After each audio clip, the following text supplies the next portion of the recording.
So strap in and get ready. The leaders in NRL Supercoach are incoming. Bringing you the ultimate insight to help you win your leagues and climb up the rankings. You're now listening to the Insight NRL Show with your hosts, Brain, Metrics, and Whisperer.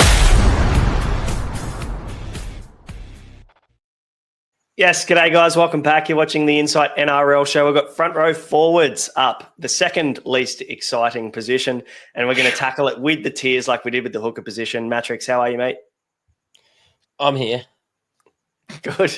You sound thrilled to be talking front row forwards. Josh, you a little bit more excited, or are we just fitting in some dinner? That's how important it is. Cake and drinking cruises. Life's good. It does sound quite good.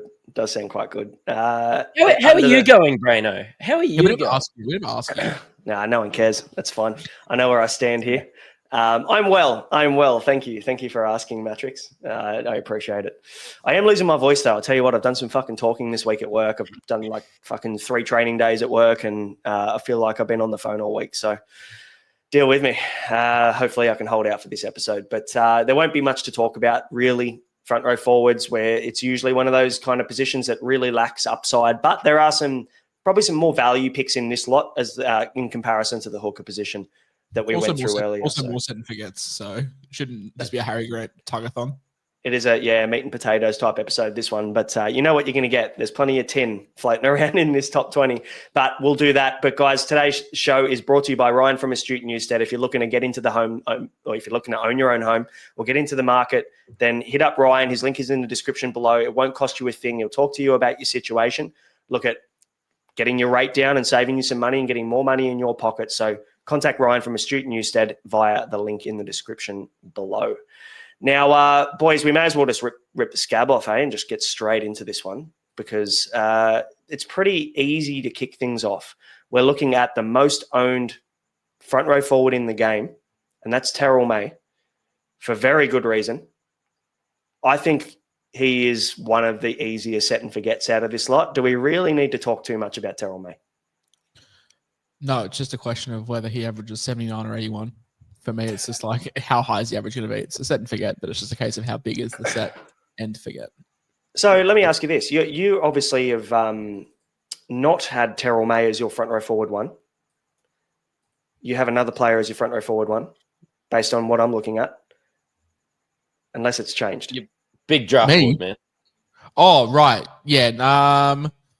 I think that was so you think Payne Haas could average north of 79? No, I think this was done before the injury. I think I did my draft board for Payne's ankle injury. No, for me, Terrell May is the front row forward one. Hey, love it. So we're all on the same page then. Yep. Yeah, cool. I mean, when you look at Terrell May's output in 60-plus minutes last year when he got the opportunity at the Roosters, holy shit, like this guy, he come out in fucking interviews and said he wants to play 80 minutes as a prop. When do you have props coming out saying, I want to play 80 minutes? It's like the longer he plays, the better he gets, Matrix. I'm awake. This is already better than talking about hookers. But it's right. Like, he's went to West Tigers. Obviously, he's got paid. I think West Tigers will be better. Like, you have a look at their signings. They're great. I don't think he's going to play 80 minutes, no. But I think when you've just got a guy with a motor that wants to play as many minutes as he can, and when we've seen him play those big games, I think 46% owned is under-owned, to be honest. It's 54% under-owned. Yep. He should be 100% owned. That's a great joke. Where'd you hear that one? I was watching another podcast. I think it might have been... Insight Fantasy? Inside NBL. Yeah, maybe. I think it started with an I. Can't remember. Corey Horsburgh, boys, is next. Flavor of the month, Corey Horsburgh, 43% owned, 355K. He could fit into more than one of these categories potentially. It all depends on, obviously, whether he starts. It sounds like he will. Ricky Stewart said that he would not be surprised to see Corey Horsburgh play Origin this year, which, again, a lot of us have said. If he gets back to his best, he could be a potential keeper for me. He could be a potential keeper. What it says on the tin, value pick, and also Brother Eel. He could be all four. He probably has been all four, to be fair, in the last 2 years. For me, it's value pick. Matrix? Yeah, it's price related because if you're looking at draft, you don't really want him. Like, I do think that he's probably going to be the 15th to 18th highest scoring bloke there. I don't see him, averaging in the 60s or anything like that. I see a guy at 355k with upside that's done it before, that's obviously had his issues with the coach and injuries and everything in the past. I'm going to chase that upside, and you know what? Perfectly fine to have him as a front row forward 2 or 3 in because I like to fade front row forward, and we should probably preface this a little bit. We like to talk about me fading hooker. I like to fade front row forward as well. I only want to make 4 trades in front row forward all year. And if he touches 500k and he's my front row forward 3 at the end of the year, I'm going to be stoked. Brano, did you know that Matty likes to fade front row forward? And also, Dylan Lucas's value lies at centre wing. Yes, it's embedded in my brain now. Dylan Lucas, apparently his value is at centre wing, just in case no one missed it and no one heard it the first time. But Corey Horsburgh for me, I still think he's a potential keeper this year. I'm pretty high, probably higher on him than maybe you two are, but I do agree. You can't argue against the value pick. Potential keeper, it's just that like coach is also a nutcase. So it's like that has a tax on it, the Ricky tax. 100%. Let me ask you the question then. We're talking draft, right? It's fair to say that Terrell May and Payne Haas are the front row forward 1 and 2. However order you have them, it's hard to argue against it. Where are you starting to draft front row forwards, Josh? I know Matrix has been pretty open about the fact he fades them. Are you the same? No, I'm not. I'm not drafting front row forwards. There's so many front row forwards that average between 52 and 55 that I can get them in the 12th round. It's not worth getting the 20 points from Payne Haas in the 2nd round because they're just so overdrafted, and not because of their ability, but it's just of what's behind them. There's so many that just average mid 50s that I just don't draft them unless Payne Haas falls to the back end of the 2nd. It just never happens though. I think I've drafted Blake Laurie in the 3rd last round for 3 years straight. It's those kind of guys, isn't it? Your Joe Offengawi's and love a good round 17 Daniel Saifidi. Yeah, he's always there, isn't he? Or Jacob. It's one of them. But yes, Horsburgh value pick. All right, next on the docket, we've got Tino Fa'asuamaleaui. Obviously, classic-wise, 530K. There 100% is value there. Is there any metrics? Is there any concern? 34% owned. A lot of people are probably stashing him for round 1, considering the Titans have the bye. For me, that's not the issue. For me, the issue is that you look at the Gold Coast Titans pack and they're fucking riddled with middles. There's middle forwards everywhere. You've got Mo Fodawaker. Chris Randall now is being used at lock heaps. He won't be used as much there, but they'll use him off the bench. Regan Campbell-Gillard's now at the Titans. They've also got Jermaine Jolliffe healthy. All of these middles, is that going to mean that maybe that can start a little bit slower with Tino and get him working into his minutes a little bit? Maybe, but I think he's still value to start the year, and then once he starts hitting his straps in round 6 and everything like that, Tino hasn't been 500k since his rookie year, and he's there. I know he's coming back from an injury. I know that they're stacked with middles, but I think that he could be set and forget. And he's probably going to go under potential keeper because of the question marks that everybody's worried about. But I also think he's under-owned because of all of the question marks that's there. I just in the middle of last year, in the middle of any year, if they said you could own Tino for 515k, everybody says yes. So why isn't the other 66% of people pulling the trigger on Tino? I really just don't get it. It's by round 1 that is deterring probably 30% of people, I reckon. Yeah, I think if there was no buy round 1, I could put up with the return to performance factor off the ACL. Same. Sorry, I'm just doing my trial scores on the other screen. But for me, it's potential keeper if we're looking season long. I don't think he's going to hit the heights of set and forget when we're talking very high 60s to early 70s. I think I wouldn't be surprised to see him finish with a 64, 65, which for me, if I picked him in round 1 and I held Tino all throughout the season and he ended up finishing with a 64, I'd be happy. It's a potential keeper for me. But that's set and forget for me. There's 4 spots at front row forward. There's 3 guys we could argue that could average 70. And for me, it's potential potential keeper for me is set and forget for me is like top 3 in their position. And do you think Tino's top 3? Probably not. Yeah, I think I think he will be the top. Like when we re-rank these at the end of the podcast, I think he will be either 1 or 2 when it comes to potential keeper, and that's no slight on him. Yeah, I tend to agree. Look, there's 2 very different strategies around Tino. One's classic, one's draft. For classic purposes, I mean, look, I think that obviously there's 66% of people that are not keen to start the year, but I think there's every chance we're going to be buying him we're probably going to be buying him in round 4. We've got an extra week for the Titans. We get to have a look.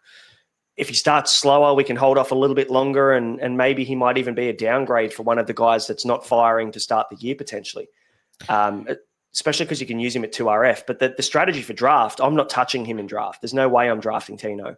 But I tell you what, I'm going to be sliding a very ordinary offer to someone whoever starts with Tino potentially. If he starts a little bit under what we expect of him, I'm going to be probably using a guy like maybe these overperforming front row forwards or 2RFs and trying to get Tino into my team come like round 10.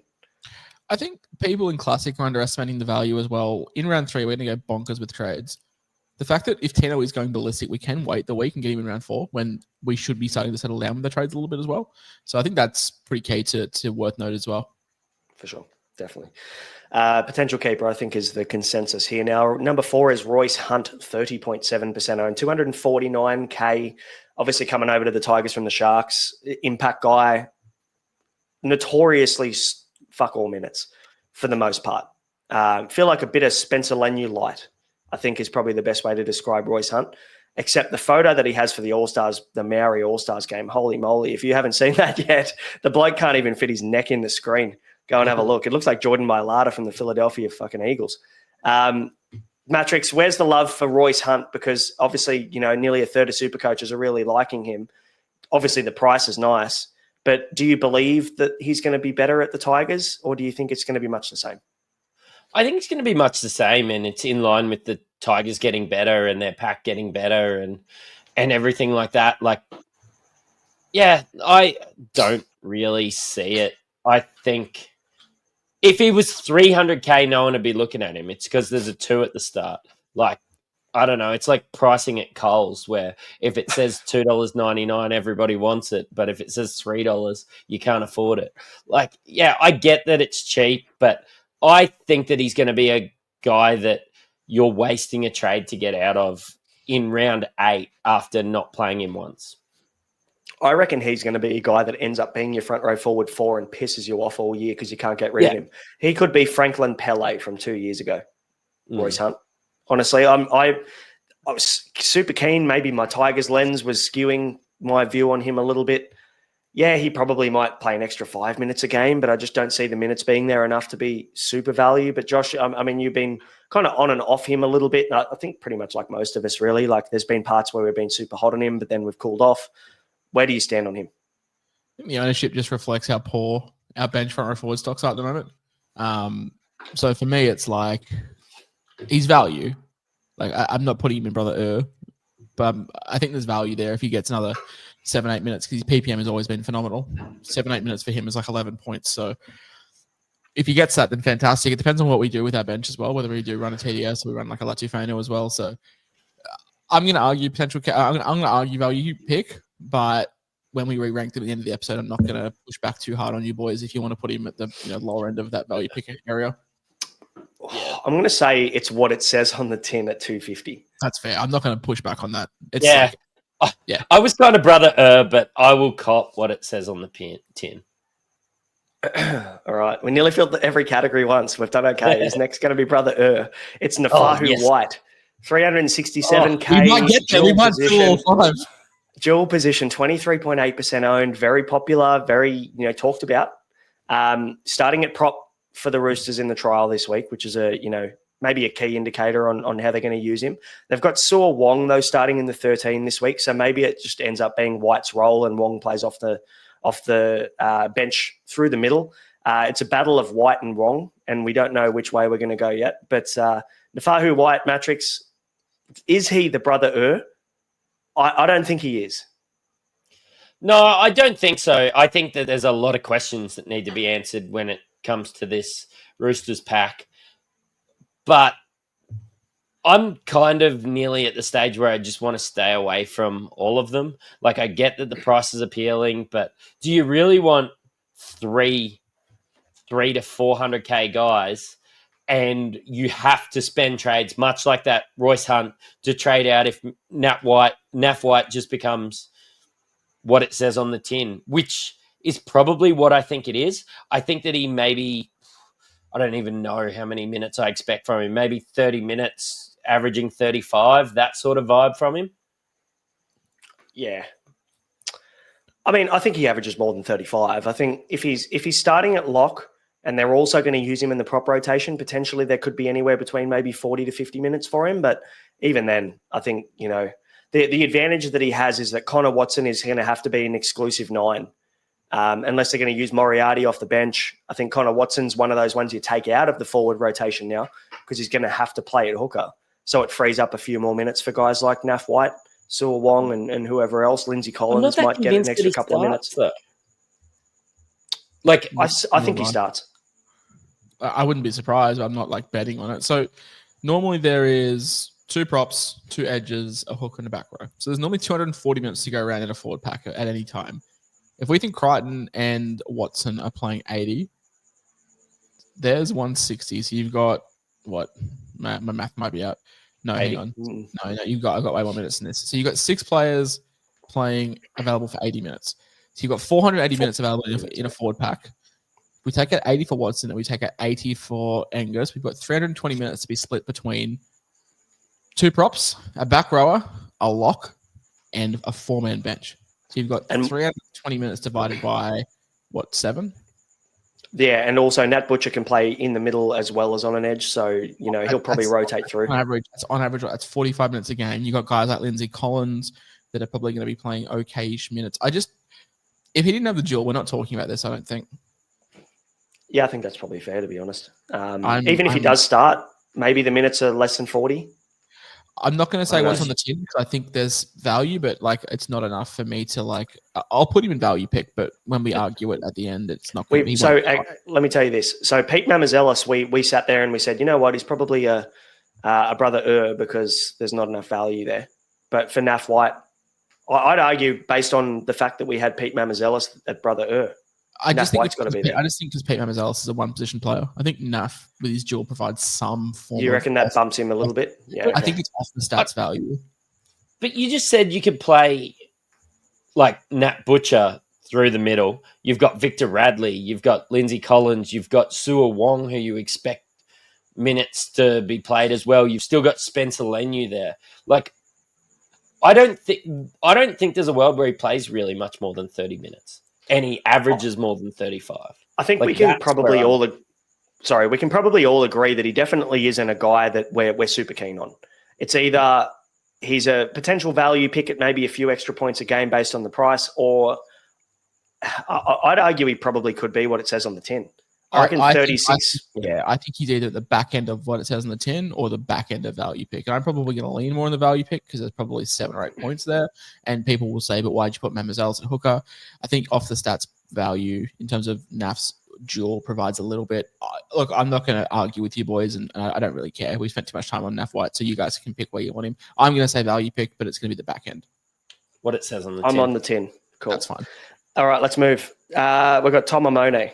232k, 20% owned still. Obviously, just a cheap front row forward plug and play guy. That's absolutely a brother for me. He won't even play. As far as what we've heard from Bulldogs camp, Josh, am I right in saying that he seems to be out of favour and they're probably not going to see him in the 17 to start the season?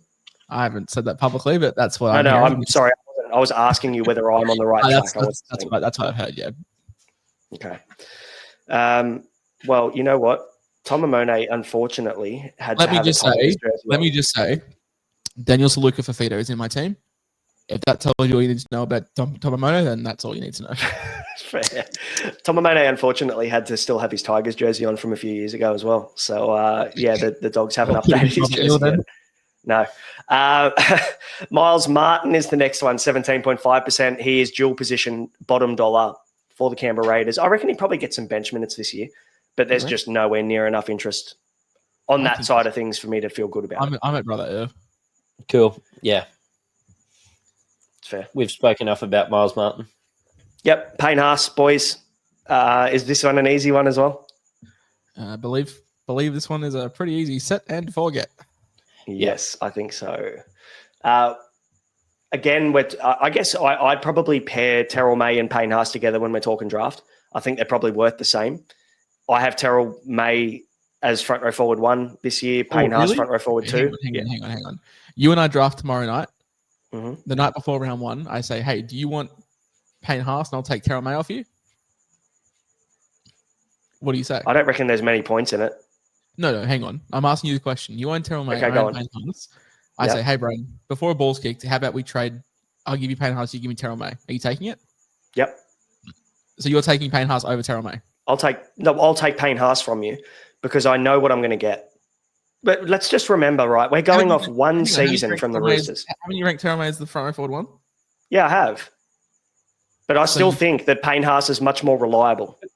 And Haas plays Origin too. Like if you had to, that was a little tweaker.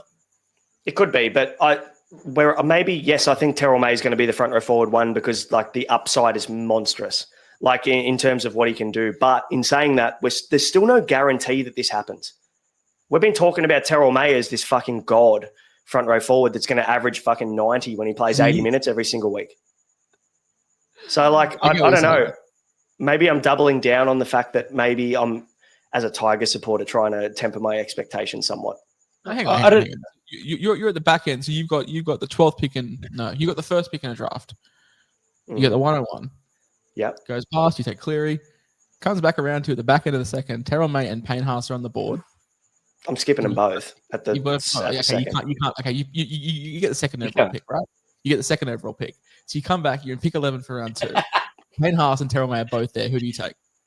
Neither, because I'm not picking a front row forward in the fucking second round. You absolute pelican. Just answer the question. Are you taking Haas? You're at the back end of the third, and they're both there. Just what do you choose? Sorry. Over Terrell May? Nah, probably not. Fuck it. No, probably taking not. Terrell May. Just I guess the upside. Yeah. Okay, so some sanity has prevailed here. Thank you. Okay, you're welcome. We got there eventually. I was like, surely these guys aren't picking Payne Haas. Can I say that I really thought that Terrell May at front row forward 1 before I saw your guys' rankings? I thought that it was a really spicy pick, to be honest. But yeah, I think it seems like the consensus was it was all there. So yeah. I thought it was spicy as. Look, I think if you'd said to me, Josh, you have to put your entire net worth on the line of who's the front row forward 1 between him and Haas. Like I would take Haas just because of the safety, as Brain said, but like no risk on the table. Like I'm going to take Terrell May because I think if you simulated the season 99 times out of 100, Terrell May finishes the one more times than not. But it's that one chance he doesn't. It's just we've seen what he can do in big minutes, and the rumours there he's going to play big minutes. That's pretty much where it's at. If he was going to go and play until the Tigers get 40 put on them in round 3 and Terrell May 100%. downstools. That's the only concern that I've got. Yeah, I'm the same. I'm exactly the same. Anyway, let's move past this. We've got Payne Haas. He's a lock and load, set and forget. Adam Fanua-Blake, an interesting one because Josh, we were pretty high on Adam Fanua-Blake, obviously for good reason. And Matrix wasn't really at the same level as we were in terms of where we ranked him on draft boards. 13% owned. People seem to be pretty excited about the fact he's gone to the Sharks. I think it's going to be great for the Sharks, but there has been word that his minutes are going to come back. I think that's not necessarily going to affect his score. I think we're going to see much of the same from him. Yeah, I'm at bottom end of set and forget or top end of potential keeper. I'm probably leaning towards more top end of potential keeper. I think Terrell May and Payne Haas are the 2 set and forgets. And I think everybody else would then be a potential keeper. If we're saying Tino's a potential keeper, I think AFB. It's like I think Tino is a very clear potential keeper. I think Payne Haas is a very clear set and forget. And this is where your preference comes down to with Adam Fanua-Blake. For me, I don't like backing in a very high scoring front row forward. I never have been. I never will be. And I just think with the minute concerns, I could probably take 4 or 5 points off AFB, which would knock him to potential keeper for me. Matrix, what are your thoughts? I mean, he's a potential keeper front row forward, but I think it's 706K. He could lose 100K throughout the year and still be a potential keeper. I think it's a great draft pick. It's the price that deters me. It's the minute downgrade. It's how impactful he was in New Zealand, and then maybe there being a few more strike weapons at the Sharks. So. For me, the distinguish between the two is: am I ever going to want to trade out my set and forgets? And the answer is no. Am I going to sometimes want to trade out my potential keepers? If Payne Haas has 3 weeks of scoring 45, I know that he will come good. If Adam Blake has 3 weeks of scoring 45, I know that could potentially extend because of if the trials dry up. For example, tonight in the trial, I know we don't take trial scores with much grain of salt. He scored 61 points. That was with a try and a line break. If the tries all of a sudden dry up, which we expect them to be for a front row forward, he can go through a rough patch and your loyalty to AFB becomes wavered, and that's where you fall into potential keeper for me, not set and forget. Yeah, completely agree. We've seen... If you send the 3 of us your team that has AFB in it, we're not going to tell you to take him. No, and you look at AFB and his scores over the last 2 years, and he has had those periods where people have started to talk about, should I trade AFB out? Both years that he's gone on runs where he's averaged, sub 50 for a few games. So, I tend to agree. Aaron Clark is the 10th most owned front row forward at the moment. He's got the dual, 391K, 12% owned at the moment. Matrix, what are your initial thoughts on Aaron Clark? The excitement about Tohu Harris retiring, AFB moving on, means that there should be some lock minutes there. Andrew Webster seems super high on him. Are you? Yeah, I am, and it's price related. Like, he's 390K. He's been pretty good at football, and opportunity is knocking. I think he's a very similar player to Dylan Walker. I think as soon as anyone goes down, Dylan Walker is a bit of a stopgap wherever it arises. Look, I do really like him. I think the minutes will go up. He's averaged, I think, sub 40 minutes the last couple years. If we see 45 minutes from him, it's a good pick, and he could be a front row forward 3 that you play when you start to get some of these other guys, they're going to have bye rounds. You can be okay to play Aaron Clark. Great. He's in games where he's played over 40 minutes at lock, he's averaged 57 points per game. So, whilst it's a very small sample size, it's only been 8 games over the last 2 years where he's actually played in that position for those minutes. So, we do need to factor that in, that it is a small sample size. Also, 59 is great. It's not potential keeper. No, not a chance. No way. Potential keeper is like 66, 67, 68. Set and forgets like 72, 73. So for me, I think Aaron Clark's value lies pretty much firmly in value, correct? Yeah, I think we're on the same page with that one. Him and Corey Horsburgh there. Stefano Utoikamanu, 11% owned, 529K, moves to the Storm.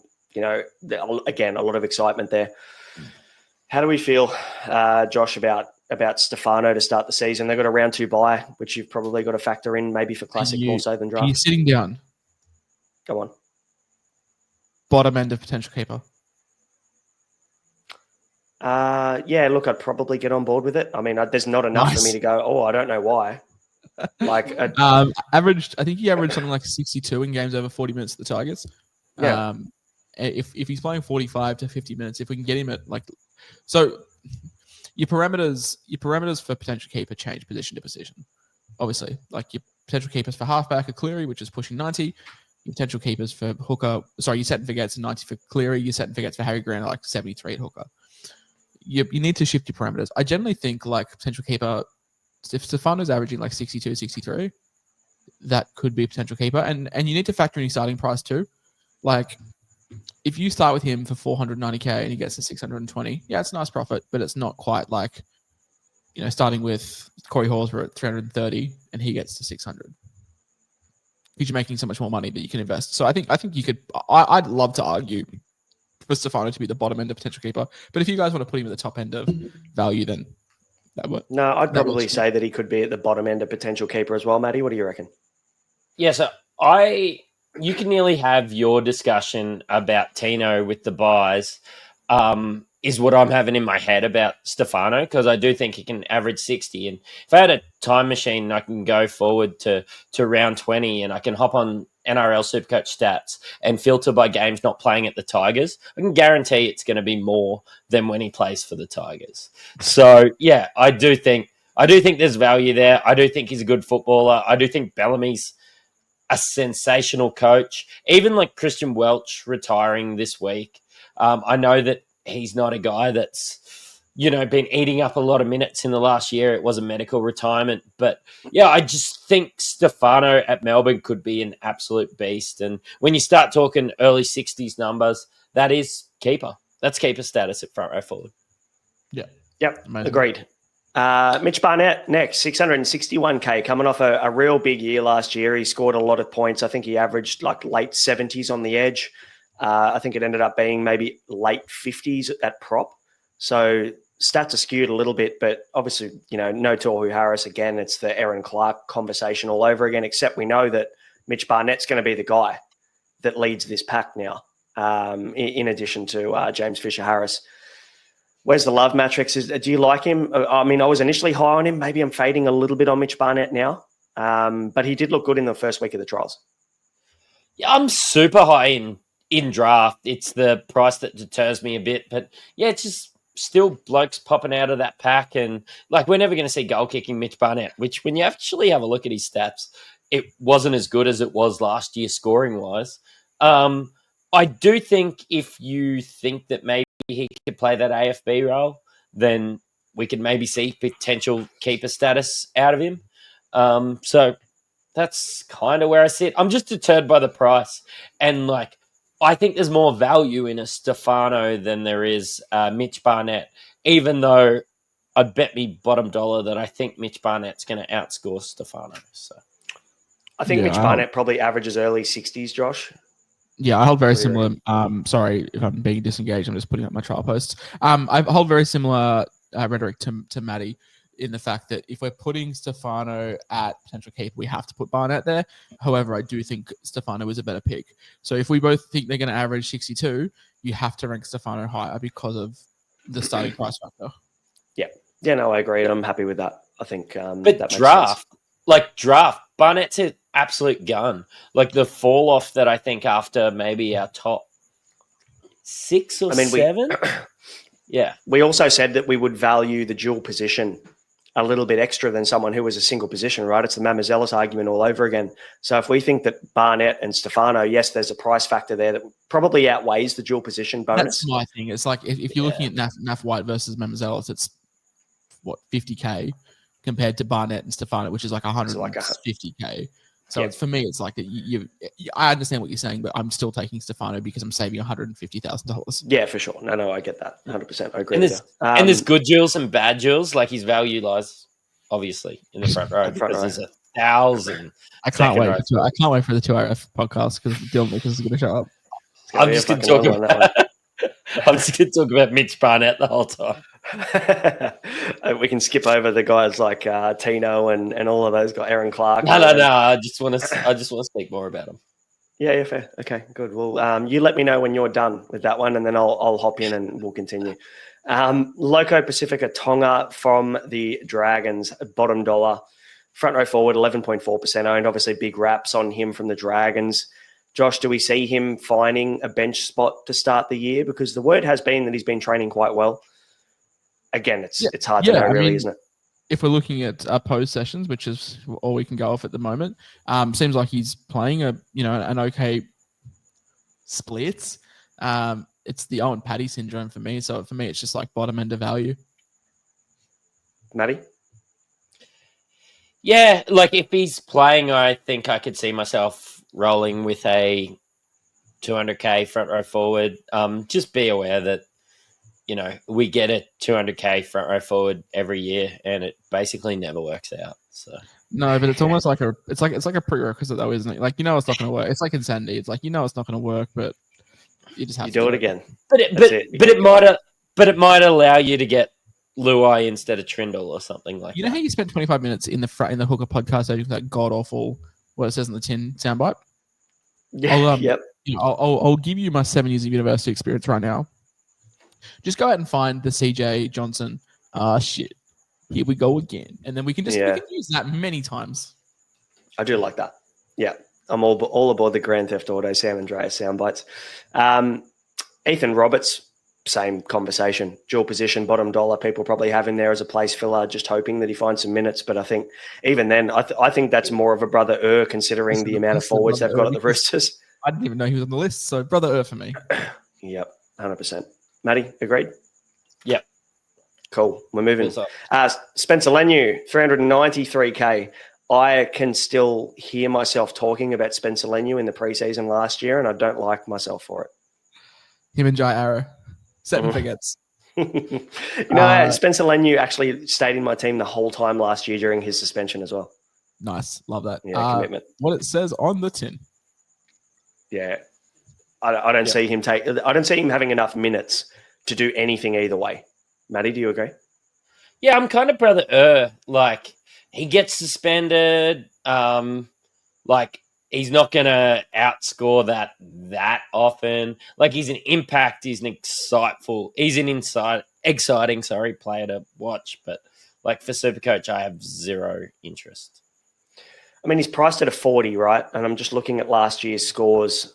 His best score was a 65, and he had a try in that game. Aside from that, he beat his break even this year for round 1, 2, 3, 4 times all season last year. Brother for me. Yeah. I think he is a better NRL player than he is a Supercoach player. Like the Clint Gutherson effect. Agreed. 100%. Yeah, for sure. Definitely not discounting anybody. We need to in that have, respect. at the end of our season, we need to have like awards for like best gun of the year, dud of the year. We need to have the Gutho award. Who was the best player that did nothing for fantasy? Cooper Cronk. Every year. It's got to be the Cooper Cronk award, surely. Cooper Cronk award, yeah. The man with 100 score in his career, which is such a wild stat. It's really? wild, isn't it? Yeah, Cooper Cronk had 1 score above 100 his whole career. I think. Don't quote me. Crazy. So, you know what? Luke Brooks I reckon had it's 2. just what it says on the tin. Luke Brooks had 2 in 4 weeks last year. Wow. He's better. There you go. Exactly. Yeah, Luke Brooks is way better. Way better. All right, number 16, James Fisher-Harris, boys. Obviously, we've had different periods of time this preseason where we've been pretty keen. 550K seems to be that maybe sub 600K bracket. If we're say again, I'm wavering. Oh, yeah? Not keen. My loyalty to JFH, James Fisher-Harris is it's nearing breaking point. What's your thoughts, Matty? Because I mean, Josh has been pretty vocal on the fact that he likes him, but now he's wavering. Is there any love there for you on your end? Look, I think that he is a tiny bit underpriced, but it's just going to be what it says on the tin. There's maybe 4 or 5 points worth of value.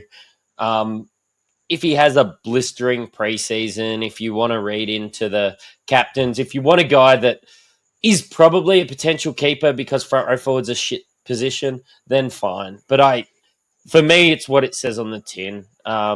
You know what? He's a top 10 front row forward. He'll be a top 10 front row forward at the Warriors, and let's sail off into the sunset, into the Tasman.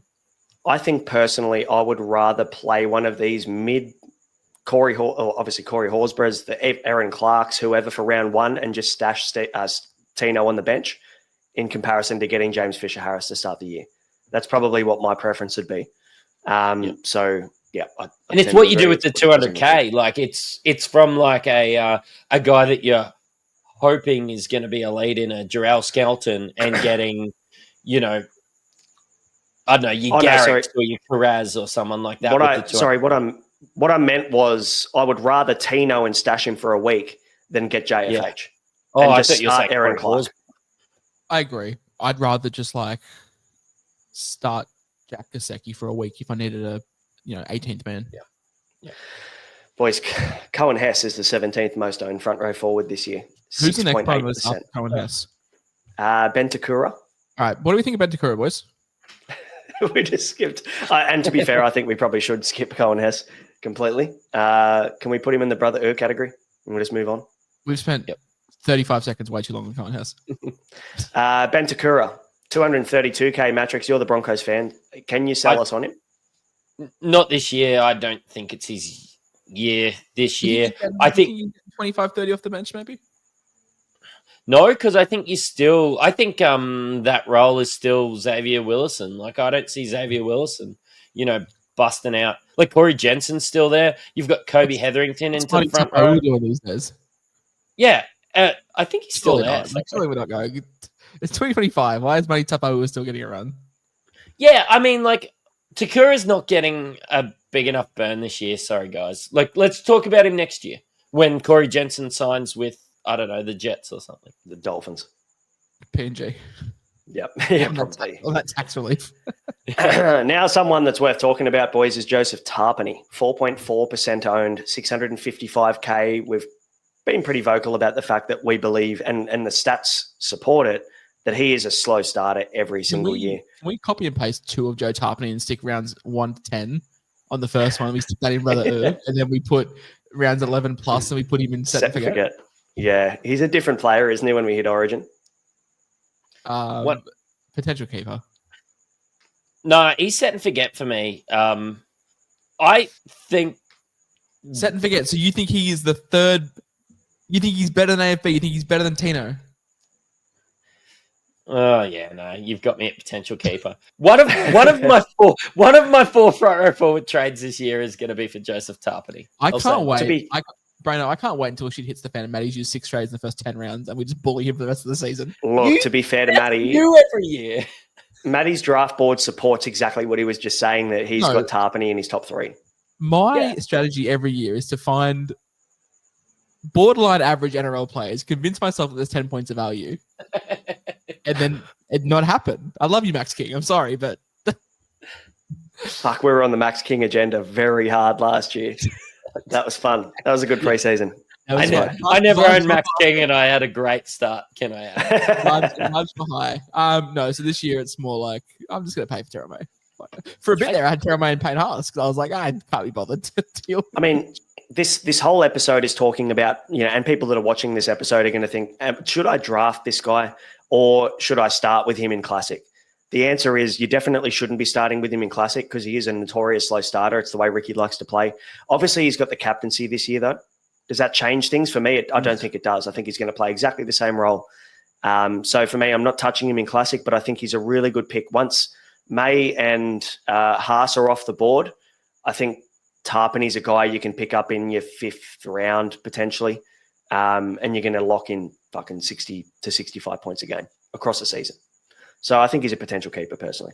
So I think you've been outruled there, Matrix. But tell us about what your thoughts are, Matty, on Josh Curran to finish the top 20.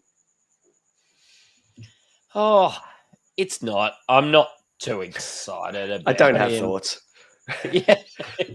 Honestly, it's Josh Curran. Like, he was underpriced last year, and that's probably why he was relevant, I suppose. I think it's what it says on the tin this year. He had a great year. Really good PPM. I think it was 55. Sorry, let me look it up. 52 minutes. Yeah, I just don't think. I think we might see him play late 40s, early 50s again at a 0.9 PPM. It's kind of just what it says on the tin. There isn't really much movement or too much movement in what we're looking at from the Bulldogs forward pack, is there, Josh? Like, is there enough to go, yeah, Josh Curran's going to have a really big bump this year? No, the big bump was last year. Now it's just he's priced at what he's at. So for me, it's what's on the tin. What it says on the tin. All right, let's review these very quickly, and then we'll give our 3 players in the position very quickly as well. So what are we thinking? Set and forget. Terrell May 1, Payne Haas 2. That's my order. That's mine. Yep. All right. There we go. Potential keeper. So I guess the big question mark is, who are we looking at as potential keeper number 1? Who do we think is going to be the better option out of Tino, AFB? I mean, even if we can count Stefano in that, Mitch Barnett or Tapine? For me, it's AFB, Tapine, Tino. For me, it's... Well, I probably have Tino on price, so I'm going to go Tino, Taps. Honestly, it's probably Mitch Barnett for me, but yeah, I know you guys disagree. So that's correct. AFB disrespect is crazy. Yeah, I'm not getting behind the AFB disrespect at all. My pick is AFB, and then I'd probably say Tino, then Tapine. Okay, so we've had no, Matty. No, just No, AFB disrespect. I'm saying a guy that's averaged a 67 instead of averaging a 74 might outscore him this year because he's changed roles and changed clubs. You had Barnett over AFB. That's the absurd thing. He's gonna play AFB's role there. No. He ain't AFB though. Hang on, are we Bolter betting AFB versus Mitch Barnett? Have we had any Bolter bets yet? This feels like the easiest six-pack of my life. If Matty wants to look, I'm not going to bet on that. I'll take Joseph Tapine over AFB with you. Okay, I'll still take that. Yeah, I'll take that. Yeah, cool. I would take that too. Okay, so consensus, AFB's number one. Not consensus, but majority rules we put AFB at number one. Now I had Tapine at 2 over Tino, and Brain had Tino over Tapine. Now I think I know where Matty's going to go. Do you prefer Tarps or Tino? I prefer Tino over Tapine. I prefer Tapine over Tino. So Matty, what do you think? I prefer Tino, but it's because he's so much cheaper. Are we looking at price when it comes to potential keeper though? I think it has to. We've always said that it comes into account. He's 140k cheaper. Okay, yeah, I'm happy with Tino. So, Tapine 3. Tino. And then Cool. Barnett. I think Stefano 4, Barnett 5. I think Stefano 4, but Barnett 5 too. Oh, well, I'm okay with that for price. Yeah. Yeah, I think that Tino's price is the only reason I've got him at 2. I think the value that you can get out of Tino at the start of the year is crazy. So straight away, and the value in Stefano over those other two that he's sandwiched between two is also great. Okay. All right, we've got what it says on the tin. We've got Naufahu White, we've got Spencer Leniu, we've got James Fisher-Harris as a clear 1 for me. Yep. And then we've got probably Josh Curran as a 2. No, it's Naufahu White, Spencer Leniu, Royce Hunt, and I think that's the order. Personally, I'd leave it at that. Matty, you could if you wanted to put Stefano over Naf, I'm not going to argue, but I'm pretty happy with how it is. Yeah, no, I do. Yeah, that's fine. That's where it sits. Value pick Corey Horsburgh definitely at 1 for me. Aaron Clark at 2. This is the order for me at value. That's fair. That's it. And then brother from best to worst we were doing, weren't we? So we've got Tom Amone. Miles, fuck, this is grim. Miles Martin, Ethan Roberts, Cohen Hess, and Ben Takura. Is Cohen Hess 1? I'd sadly say yes. This is like when you're cleaning out the chip tray at KFC. You just find that one Bowen's been there since like your second shift. No, it's like it's like when you've had a 10-year-old toaster. And it starts to, like, when it burns all of the burnt bread at the bottom and it burns every time you cook your toast, right? And you tip the toaster upside down and all of the old burnt crumbs come out. This is basically what it is where we're at right now. Okay, here's one for you. I didn't know where Ben Takura was because he wasn't halfway through the value pick in size. Cohen Hess, Ben Takura. Miles Martin at 3. Tom Amone, then and Ethan Roberts at 5. Fuck, who cares? Honestly, it doesn't matter. It doesn't matter. Matty, tell us your outside of the top 20 pick for front row forward that you're looking at. I'm not really looking at him, but I'm looking at him for draft, and it's Josh's heartthrob, Max King. I think he's mid to late 500s, which is why he's out of the top. Oh, he's 565, which is why he's out of there. But I do think if he has a great year, like he could be 600K and be a keeper. He is at this super awkward price. And it's not the player, it's the price for me, why he's not there. But yeah, look, I think we could see a great year from Max King. Bulldogs look good. So my sleeper for draft and someone you can probably pick up pretty close to the end of the draft is, funnily enough, no relation to Max King. It's Josh King.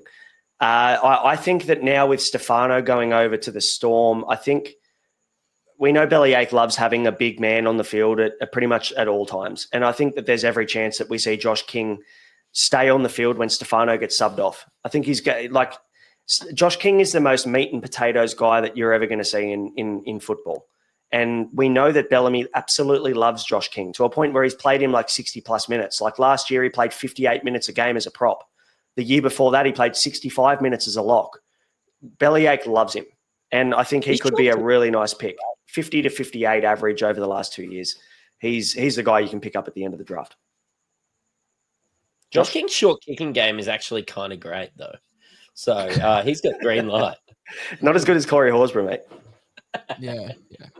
Corey Horsburgh short kicking game with Lindsay Collins under the high ball. Oh, stop. Yes. That's Talk nice. dirty to me. For me, mine is Tavita Totola, classic end draft, 380k. So very good price for Tavita Totola. He's a guy that we always sort of pump. Oh, hello. He's a guy that we always sort of pump up because he's always like 440k, and we're like, oh, there could be some value there because South Pack sucks. But now it's like he's 380, obviously coming off the back of a pretty serious injury. But in draft, you should get him quite late in your draft. So if you're streaming front row forward, he's a guy that you could definitely plug and play a couple of weeks. And then for draft, I tell you what, like if he plays some trial minutes and looks good, I don't hate him and Horsburgh if you wanted to go left or right, or if you wanted to put Horsburgh down at 2RF. Like if Totola is getting okay minutes because we know how poor South's forward pack is. Yeah, I think he could have a good impact this year. He could finish averaging, 50, low 50s maybe. And we're talking about, good average low 50s for honestly 20 to 30 players this year in front row forward. We talk about this in draft. We're like, oh, when do you draft front row forwards? I don't, because I can just get so many of these guys that just average 53 points a game. Last year I had Totola and Gerbo, and I think they were my last two picks. I won one of my drafts, and I had our boy Leo Thompson and some other generic middling forward. What it says on the tin, maybe. Might have been Oregon Kafusi, and just did the job. But I can guarantee you're picking guys like Ponga at the start of the draft, and you're loading up on high upside center wings. You probably had a good halfback. Yeah, that's the sacrifice you make. If you're picking a Tapine, who are you picking him over? You're picking Tapine in the second or the third round, or you're picking Terrell May even really early on. You could be picking up a Jerome Hughes or one of these really high upside halfbacks. I know that you love him, and for good reason, but like Tapine and Connor Tracy didn't finish that far apart, and I know who went 5 or 6 rounds later. Mm-hmm. It's all about where you can get players for value. So draft's a very different game. Obviously, classic is our bread and butter for the most part, but these rankings, we're trying to do a little bit of both. We're trying to look at, from a draft perspective, are these the sleepers or these the players potentially you could pick up later? And are these the guys we're going to prioritize early? So set and forget Terrell May, Payne Haas, potential keepers, AFB, Tino, Tapine, Stefano, Barnett. And then you've got your meat and potatoes guys, your JFH, Curran, Naufahu White, Spencer Leniu. And we also haven't even talked about a few of these guys that are also options in Classic. So if you want to know... Sorry, we didn't talk about like Liam Henry, Lindsay Smith, like all these guys that we're sort of half keen on as well. So there's plenty of front row forward options. That's what we're saying. Like I know Brain's going to segue into the draft board, but I'm telling you, front row forward is a position where you can just take 2 guys in the 9th and 10th round who will average 52, and they will just do a job. 100%. Yeah. I mean, look, you can become a Patreon member, have a chat, and you can ask us about the Aaron Clarks of the world and all that kind of stuff. There isn't going to be a ton of chat on that. But as a part of your Patreon membership, you will get the draft board. So if you want to join, it's going to cost you less than $10 a month, and you can get involved in the chat. We're going to have heaps of stuff coming up over the next 2.5 weeks before the season starts too. So jump on in there. The link's in the description. Also, our final team reveals as well. A lot of people are asking where we're going to put them.